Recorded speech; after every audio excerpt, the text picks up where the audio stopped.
from a playoff appearance. If they win, they are in, and their opponent to be determined. And you know, that's exciting, getting ready for a playoff game. I remember getting ready for playoff games. What a great week what great days they were. Kids get excited, you know, they never get enough practice. Anico scores his third touchdown of the afternoon, his 14th of the season. Those legs are going, aren't they? Legs are going, the body's leaning forward. He's a tough cookie to stop. 3-yard run for Anico. And he'll be back for another year. Only a junior. Yeah, he's going to be a good one. They're going to miss that quarterback, though. I tell you, Steve Cavallo is a fella they're going to miss. Now, of course, this year, what are we talking about next year? They got a couple of games to play. They've got at least 2 and maybe 3 games they've got to play yet. Cole, the holder, places it down. It bounces up and wide. Line drive into the line, took a deflection. I thought it might have skipped over. But the extra point try, no good. It's 34-6. Cole, the holder, by the way, is the backup quarterback, and he'll be the man doing the job in place of Cavallo next year as we look at Anico's run. And again, he's getting a lot of daylight from that offensive line. Who did you say was going to be the quarterback next year? Cole. Anico coming to the sideline. His day not done. By the way, that offensive line once again for Verona: Al Ruglio, Ron Newman, Jason Kukuza, Dave Buzzin, and Dave Marion. 3 seniors and 2 juniors. Buzzin and Newman are the juniors. You know, they credit Steve Cavallo and Dave Anico and maybe Jeff D'Angelo and Cam Wallace with the offensive firepower of that Verona team. But as far as I'm concerned, that front 5, they do the job. Cavallo line drive kick bounces off of Omar Cheeseborough, and the freshman falls on it at the 34-yard line. Steve, who do you have with you now? Jennifer Sohn, Rachel Crone, the co-captains of the Verona Hillbillies. And girls, it's been quite a season for you. Yeah. Well, we're just really excited because it's our last season and we're going so far. We're going into the playoffs and we're really excited. Good memory for senior year, yeah, definitely. Now, you guys decorate the lockers, you get the team prepared on Fridays? Well, we buy candy, we separate and put in each of their lockers, and we give the captain a big Hershey bar, and then we give the coaches something as well. And I'm sure you're looking forward to Thanksgiving in the playoffs, possibly Cedar Grove? Yeah. Yeah, the Wednesday night before the Thanksgiving Day game, we make signs for all the seniors and we put them on their door. So in the morning, and they come outside and they see the nice sign on their door, and it just gets them really excited. Do you girls have a natural rivalry with the Cedar Grove cheerleaders per se? Not so much with the cheerleaders, but more even the cheerleaders and the football players of that team. Well, you live so close together. Yeah, usually after each game we drive through their town. We cause havoc and they cause havoc in ours. Well, the Verona Hillbillies are causing havoc today. Back upstairs to you guys. That was a play where the ball was passed between the... Kind of like the single wing. Yeah, just like the single wing, but... Snap to the running back. There was I think what happened was he brought the ball up and it hit the quarterback's behind, or hit the quarterback's hand, one of the two.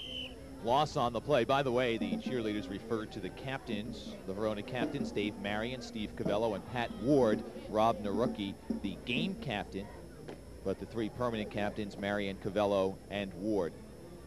You know, sometimes football gets accused, and I'm one of the accusers, of being the tail that wags the dog, because it is the sport around which everyone makes rules and so on and so forth.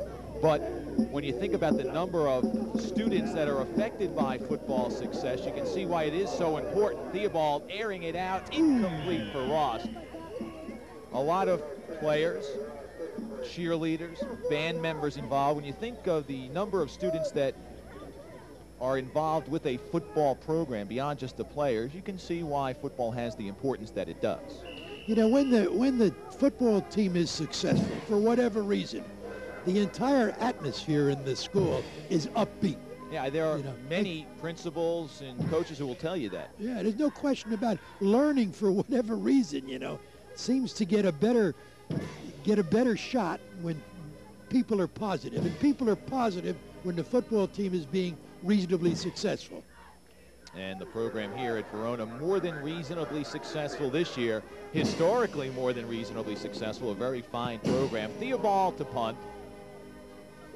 Another fine punt, and this one takes a good bounce for the Lions inside the 25-yard line, which is where Verona will take over. You know, Verona used to participate in the Suburban Conference.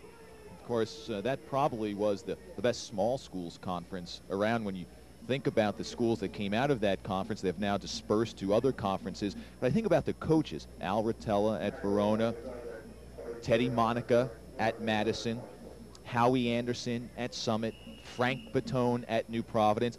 Glen Ridge was a member of that conference back when it was known, I guess, as the Little Five. Little Five, right. And who was the coach? I forgot his name. Got a funny name. Bill Horry. Bill Horry was the coach, yes. So, I mean, the battles that went on, Bill, I mean, you would be better able to tell us about it. I mean, not only were there tremendous athletes going head-to-head each Saturday, but the coaches, their game plans, how they prepare for each other. I mean, some of those names I mentioned, I think if you add them up, you've got well over 1,000 wins.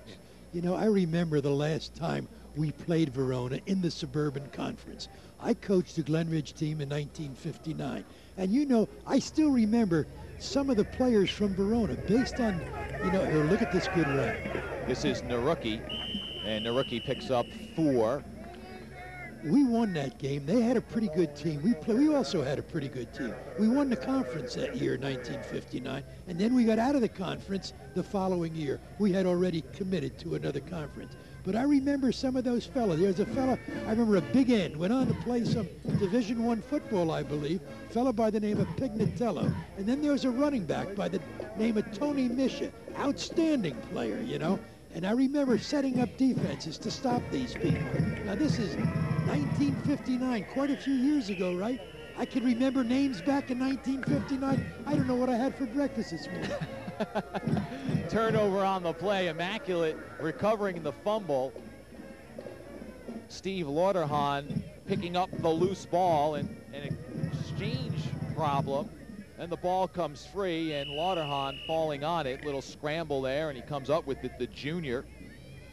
Started his first 2 games this year, then separated his shoulder. Actually separated it in the 3rd game, missed that, the next 2 games, and finally regaining his starting job, although he's been back for a couple of weeks. Now, one more comment, and that's all. Theobald looking for Florence. Flag thrown, not by where the ball was thrown, but where the ball was thrown from. Not where it was thrown to, but where Theobald lofted it. We'll check out the penalty. Your comment? No, the only thing I wanted to say was, you know, at this particular point, 1992, I can remember every player that played on that 1959 Glen Ridge team. Well, football athletics has that kind of an impact. You remember the players you went to battle with. One man who I left out, who had a brilliant run at Milburn. Milburn has struggled recently, but Frank Close did a marvelous job with those Millers.